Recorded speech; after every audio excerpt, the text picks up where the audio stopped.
This I say, he which soweth sparingly shall reap also sparingly, and he which soweth bountifully shall reap also bountifully. Every man according as he purposeth in his heart, so let him give, not grudgingly or of necessity, for God loveth a cheerful giver.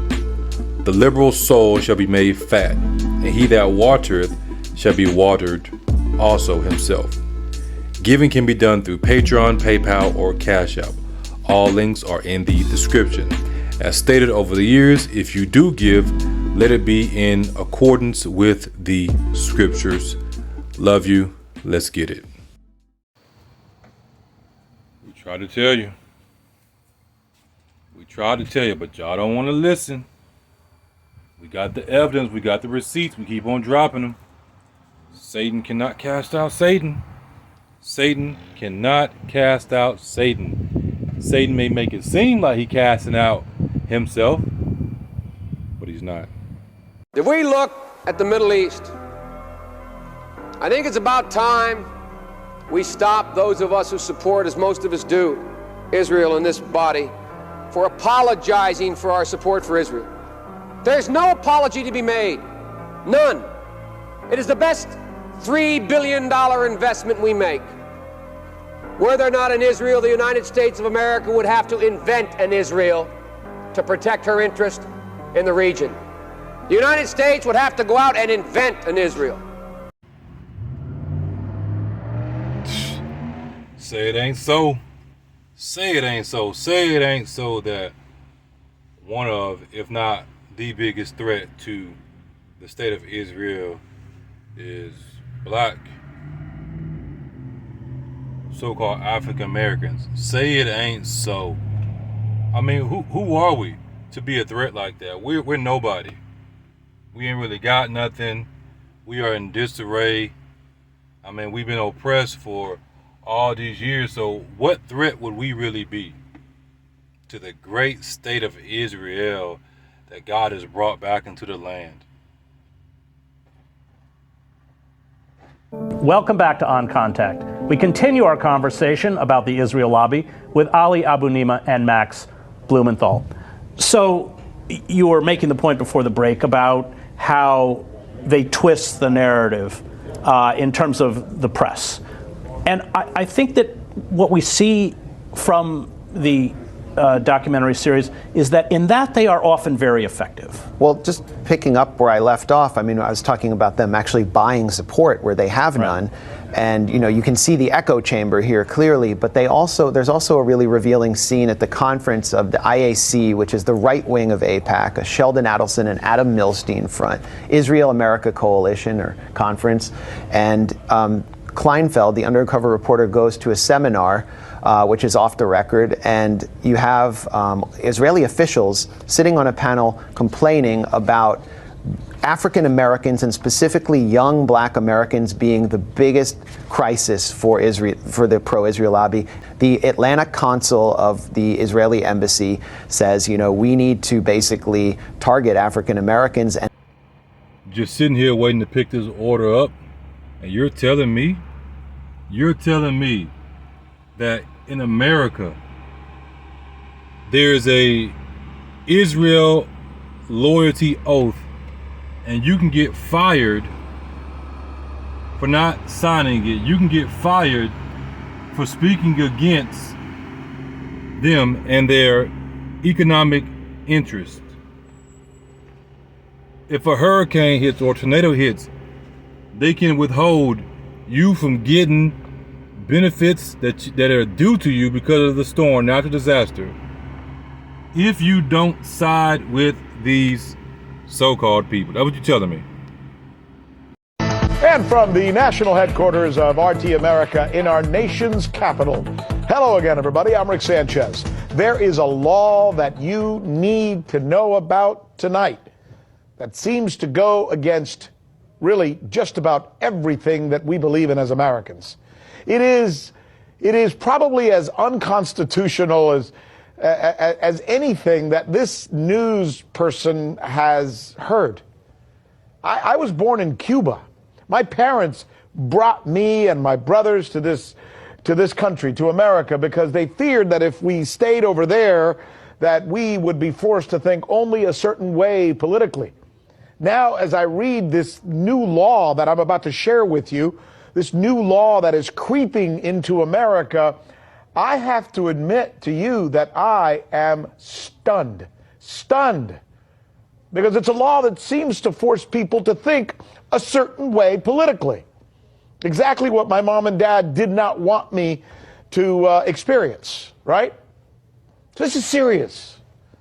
This law, which has led to the firing of an elementary school speech teacher in Texas and has even kept hurricane survivors from getting prompt government assistance, essentially punishes any American if they dare go against the economic interests of Israel.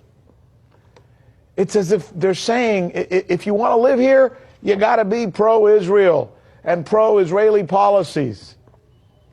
Look, I know this sounds crazy. I feel almost crazy just having to report this to you. It's America. Especially considering that there's no such law, nor should there be, by the way, says the U.S. Constitution, that forces us, as Americans, to support even our own country. As much as we love the United States of America, we're allowed to criticize it. We're allowed to boycott it. We're allowed to burn her flag, says the Supreme Court. But a teacher in Texas who's been there 9 years, who's said to be excellent at her job, she can't work anymore for the government of Texas because she's not willing to sign an employee contract that essentially says that she must not ever boycott Israel or take any action that in any way penalizes Israel economically. Now, I want to go over here because I want to show you something, and because I know what you're thinking. I know what you're probably thinking right now. You're thinking, oh, sure, Rick Sanchez, of course. What you're probably talking about is one of those obscure state laws like the one they have in Alaska that says if you accidentally kill a moose, you have to eat it. That's actually a law in Alaska, by the way. There's one in Georgia that says it's illegal to sleep on a boat for more than 30 days. True. No, we're not talking about an obscure law. What we're talking about is an Israeli loyalty oath law that is becoming so common in the United States, it's now pervasive. Take a look at the map. You see the red states? See all of those red states? 26 states have enacted this loyalty oath legislation. And let me show you the other one, the navy blue ones, the blue ones you see there. That's where this law is now pending. So 26 acted on, passed, 13 pending, only 11 states, the light blue ones you see there, the baby blue or the light blue, those are the ones where you can boycott Israel and, criticize Israel if you want. Again, look, it bears repeating. There is no such law keeping you from denouncing or boycotting the United States of America, or even advocating causes that harm the U.S. economically. But there are laws from doing that against Israel. Hamas was encouraged and really started by Israel because they wanted Hamas to counteract Yasser Arafat. Arafat himself told an Italian newspaper, quote, Hamas is a creature of Israel. He even claimed that former Israeli Prime Minister Yitzhak Rabin admitted as much to him, calling it a fatal error. Now, you might be wondering, why should I believe mad Ron Paul or the famously shady Yasser Arafat?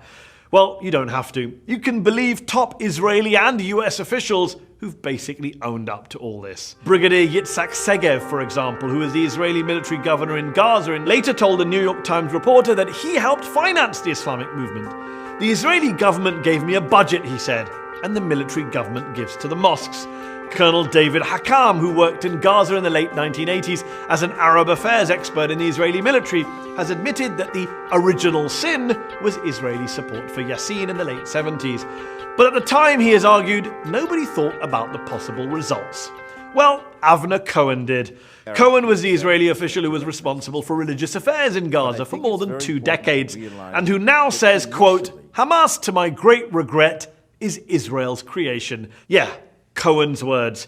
He actually wrote an official report to his superiors in the mid-1980s, warning them not to play divide and rule in the occupied territories and calling on Israel to, quote, break up this monster before this reality jumps in our face.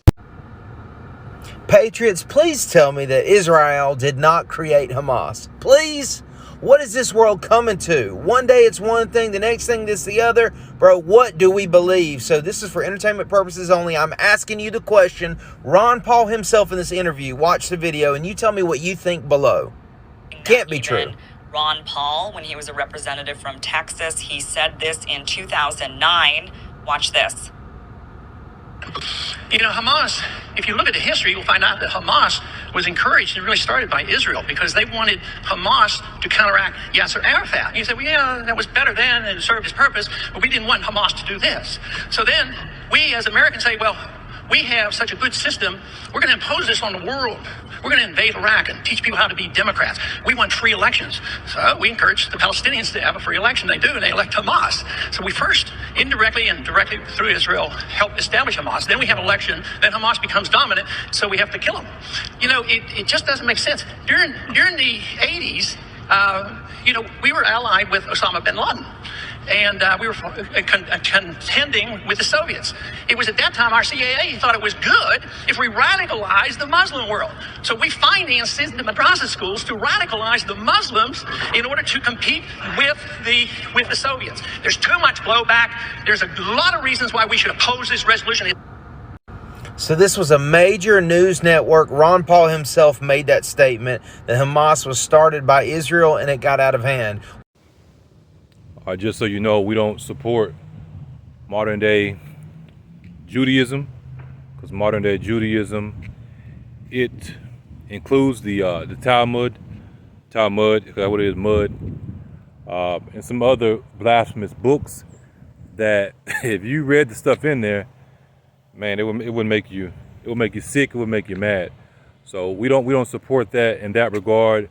The guy's gonna speak. We know they're not the people, but still take heed to what he's saying. Use some discernment.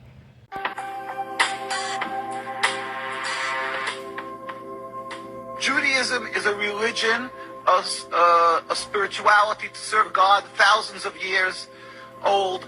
Zionism is only around 100 years old. It is the transformation from religion to nationalism, to materialism, created by non-religious Jews who hated the religion, and they really didn't want Judaism. They didn't even want to make their state in Palestine, only in Uganda at the first meetings. The reason they used the names Israel, the Star of David, hijacking, stealing the identity of Judaism and the Jewish people is in order to get a legitimacy for their existence, that people should say, oh, it's God given to them, and that they should put fear and intimidate people from speaking up against their actions because they'll call them anti-Semitic. Yeah. It couldn't be anything further from the truth. As I say, the best friends of the Jewish people is Turkey. The best friends of the Jewish people is all the Muslim countries who've helped the Jews all the time when they ran away from their problems in other lands. So how could you say this? It's something totally different. It's a political, selfish, flawed movement called Zionism that has no legitimacy to exist. It's against the Torah. Maybe just say one thing. It's against the Torah in its essence. The concept for Jews to have a state is expressly forbidden in the Torah, in the Jewish teaching, since the destruction of the temple 2,000 years ago. We were told by the Almighty in a prophecy of King Solomon, and that we are forbidden to have our own entity, our own state, our own kingdom, even in an uninhabited land. And this was held by all Jews around the world for thousands of years. And it makes it worse, compounds the sin, the crime in having the state, because this state of Israel that these nationalists made it in Palestine, made it in a land that was inhabited by the majority Muslim people, by the Palestinian people. So to steal their land, to kill, to oppress, to banish them from their homes, it flies in the face and contradicts everything of the Torah that says thou shalt not kill, thou shalt not steal, that one has to emulate God, be compassionate. So they've used our identity to rebel against God and to desecrate God's name and to create a rift between Jews and Muslims and to make a river, an endless river of blood for the Muslims, for the Palestinian people, and anti-Semitism for the Jews and death for the Jews also. This is unfathomable and unacceptable in no manner. Is it true that you are against the whole concept of Israel as a state? That is not only, when you say I am, this means the Jews who are true to the Torah across the board in every part of the world. All the rabbinical authorities opposed Zionism from day one. As soon as they came up with the concept, the chief rabbis, we have documents, historic documents, the chief rabbi of Palestine, the chief rabbi of Palestine was approached by the United Nations in 1947, and he wrote, "We furthermore wish to express our definite opposition to a Jewish state in any part of Palestine." And this was in 1947, July. And then 3 months later, they saw that they're being ignored by the United Nations. And so he sent another letter to the Secretary General, Lake Success, and he said, "We plead with you, at least leave us to the Secretary General, the Jewish Orthodox community comprising 60,000 souls in Jerusalem, objects to the plea of including Jerusalem in the Jewish state that they want to create. Our community demands that Jerusalem be an international zone under your protection and its residents be free citizens of the international zone." And so they said, "At least leave us this part." And they were ignored till today. Jews demonstrate, and I think it's important to see, Jews demonstrate and they're getting constantly, till today, they made demonstrations and they're getting beaten by the Zionist police. People can see this is an ongoing, people being beaten by the demonstrations. We have many on NKUSA, you can see the ongoing beating by the Zionist police because they demonstrate against the state, and because they demonstrate against the states willfully ignoring the laws of the Torah. They dig up graves. They want a highway, they dig up graves. It doesn't bother. It's against God, against the holiness of the soul. Muslim countries, they don't do that. Muslim countries respect the Jewish graves. They dig up graves now of thousands of years old, and because they don't believe in the soul, they don't believe in God. Yeah. And what they're doing to the people in Gaza and Palestine is because they've taken God out of the equation. They are ready to sacrifice on the altar of Zionism to attain their goal of the land anything that stands in the way. So the Jewish people's souls are snatched. They con people into supporting them, and they're doing what they're doing, the Nakba, to the people of Gaza and Palestine. We sent a delegation of rabbis to Palestine, to Gaza, just this summer. We went there. We brought them aid, and we embraced them and said, "Our hearts are with you. We feel your suffering. This is against God, against the Torah, and against the will of the Jewish people who are true to God.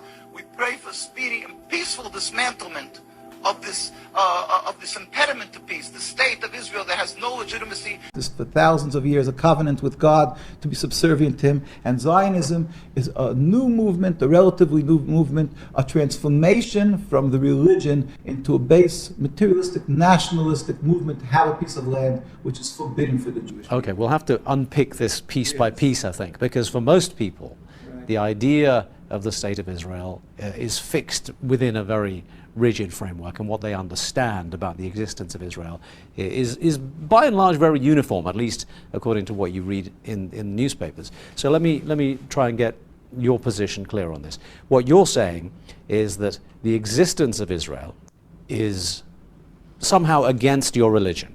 The Jewish religion forbids, since the destruction of the temple 2,000 years ago, we were given an edict, a decree by God.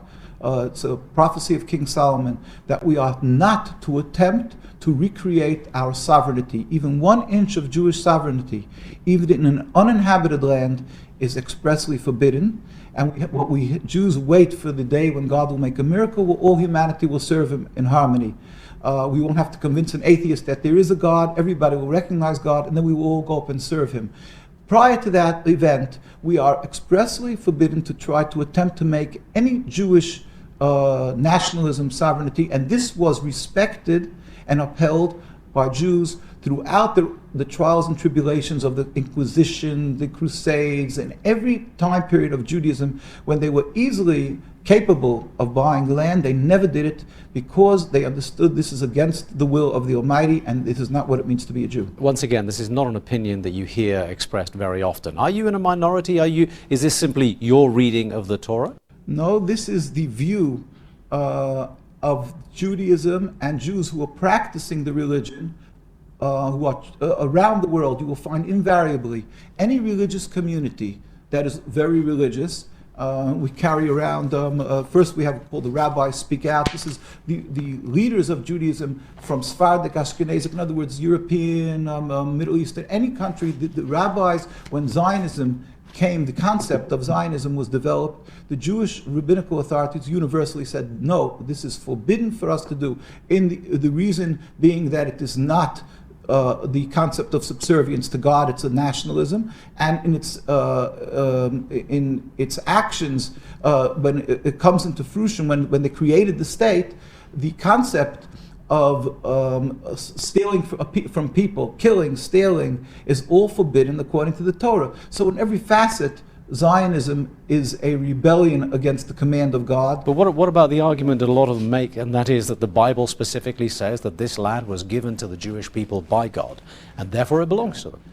That is why Zionism decided, when they're making their national home, to make it in Palestine, because really the fathers of Zionism in the 1895, in the 1890s, when they made their first meetings, they discussed making their national home in Uganda, in Patagonia.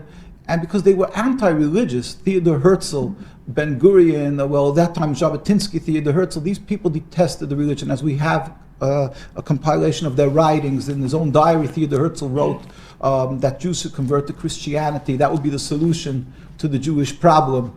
And it should be done in pride and music. On page 14 of his diaries, we will get to that with God's help. And he didn't circumcise his son. He openly wrote about this in the newspapers, that he's not circumcising his one son, Hans. So they detested religion. They were looking for a practical area of that they would flourish, a land that would be fruitful, and to create a land. But then they realized that practically speaking, you need a massive backing as far as money goes, and the way to get that from the world is to go to Palestine and claim that they're doing God's will, they're the beginning of God's redemption, and therefore people should support them, because in the Torah it says that God gave the Jewish people the land. But Zionism also claims exception because of the Holocaust. Now, you just attributed the phrase to Theodor Herzl, the solution to the Jewish problem, yes. And that will have raised ears all over the world, because that's the phrase that most people attribute to Hitler. Now, the idea that the Jews need a safe country in order to prevent the possibility of another Holocaust, in order to solve the persecution of Jews throughout millennia, is one of the founding principles of Israel. You don't think that holds any water either? The Holocaust was God's will, and we don't question God. God is compassionate and so forth, but we have to be introspective, understand why it came. We believe that God will be exacting with the punishment for the Nazis, but at the same time to take the issue of the Holocaust and to take that and to use it to rebel against God, when God specifically told us, do not attempt to make your own state, and to use that to take the land from the Palestinian people, is taking the people that died because they were Jewish, and to sort of dig them up and use them to rebel against God. It couldn't be anything worse for these people who died as Jews. But you have to understand that the desire to be with a like community, the desire to commune with people of the same religion is a very strong one, and to have a homeland has got to be emotional feeling. But you're also saying that a defining feature of being a Jew is exile.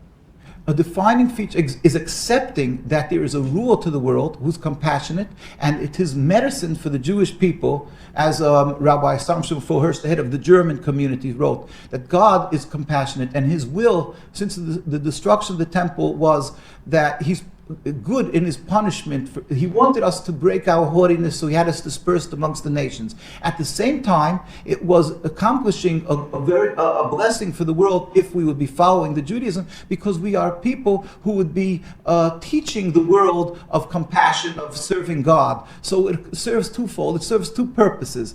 But unfortunately, if we don't do what we're supposed to be doing as Jews, it doesn't accomplish that purpose. I am not a learned scholar of matters Jewish, so I can't argue with you, but I know there are many who would.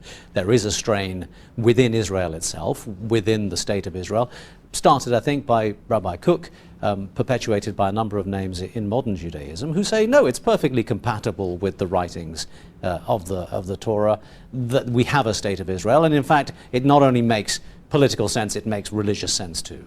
Yeah, well, that is why I said I'm not requiring anybody to become a scholar in Judaism, but if you just step out of the box, let us just say, and go to Jerusalem, go to New York, go to in London, Stamford Hills, the religious communities, the Ivy League of Judaism, the rabbinical colleges, you will see that the most religious communities, every one of them, they are anti-Zionist, and they, for instance, in Williamsburg, you won't find one Israeli flag. The majority of Jews in Jerusalem, in Palestine, won't send their children to the army, and they don't fly Israeli flags on their buildings because it is contradictory. It is diametrically opposite. What about the settler movement? I mean, they present themselves as being religiously based and very fundamental. Yes, there is the issue that they fuse together Zionism. They've hijacked the name Israel, the Star of David. They're using this, and what they're doing is they've been able to, by incorporating the Jewish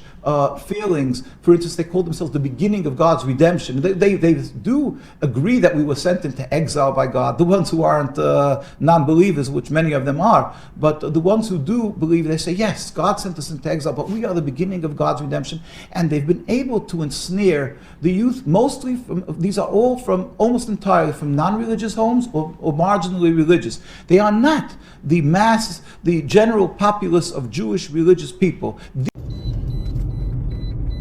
Hey, what's up, Kim? Yeah, I know. Traditions passed down. I understand what the Bible says in the few passages in the Bible, that we could go all the way back to Abraham and what that's actually talking about, but that's for another topic. What baffles me about all of you, contrary to what the media says, contrary to what Christian Zionist pastors say, contrary to what the actual Israeli Zionist government says, I'm literally showing y'all out of the mouth of Jews that are actually against this state, that will tell you that is not biblical Israel. And instead of checking out to think for yourself, to see what's actually going on, you guys reject it and say, if anybody goes against Israel, God says he will bring curses upon you. Yeah. The people who did this, they are not fighters, Jonathan. They are not militants, and I'm looking right at the camera. They are terrorists. What about the Tantura massacre? Let's see. It is a barbarian who rapes and brutalizes women.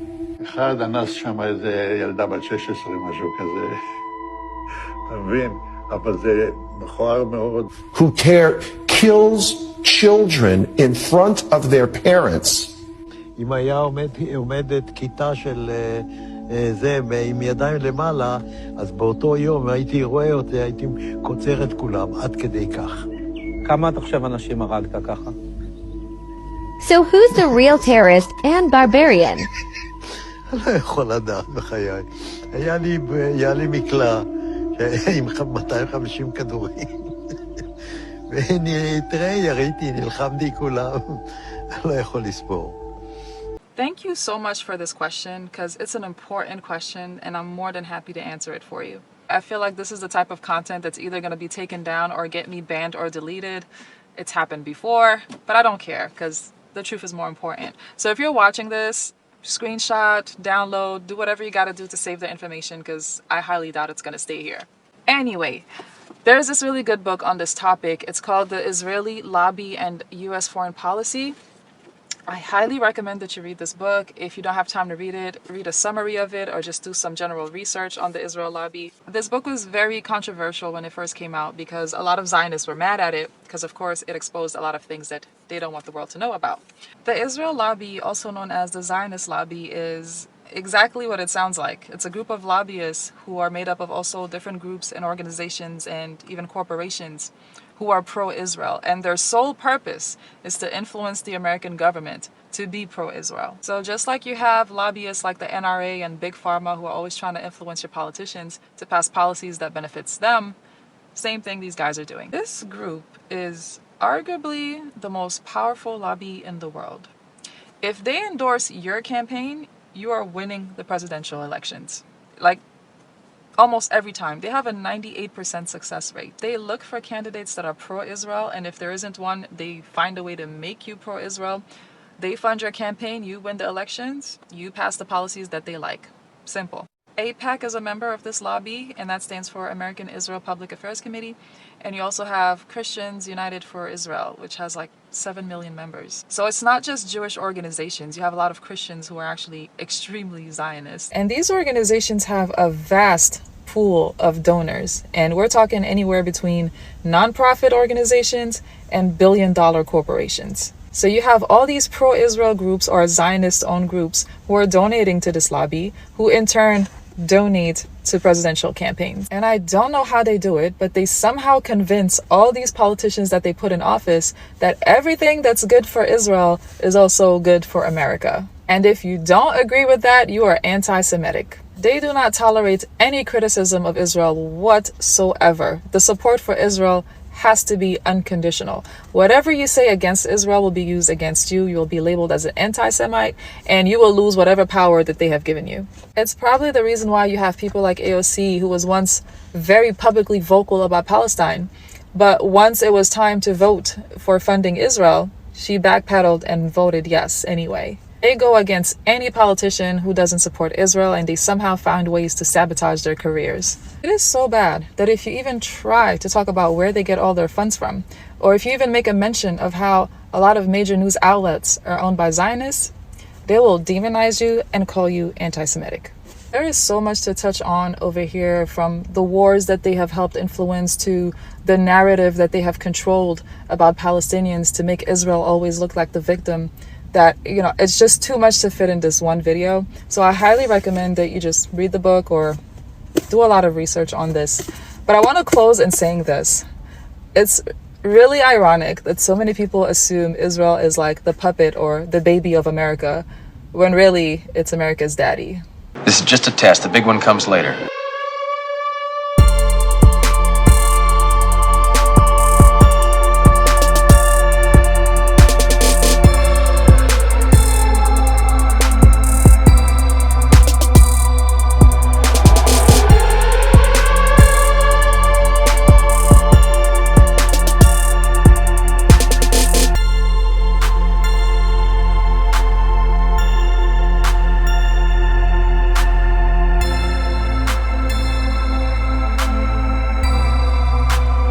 This is just a test. The big one comes later.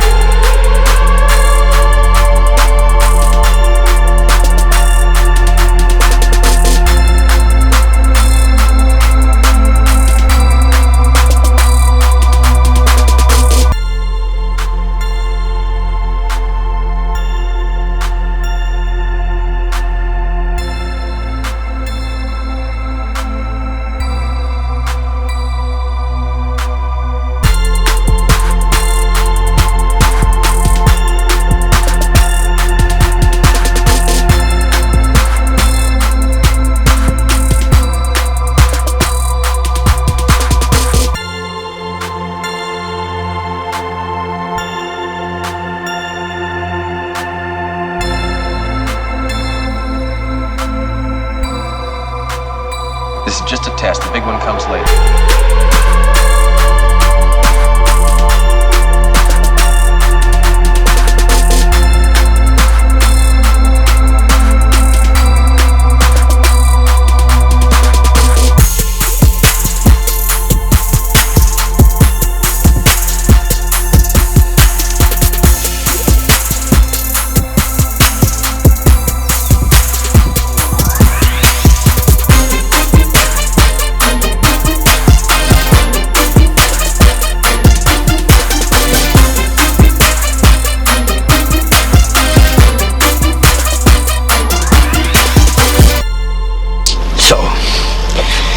You wish to test me?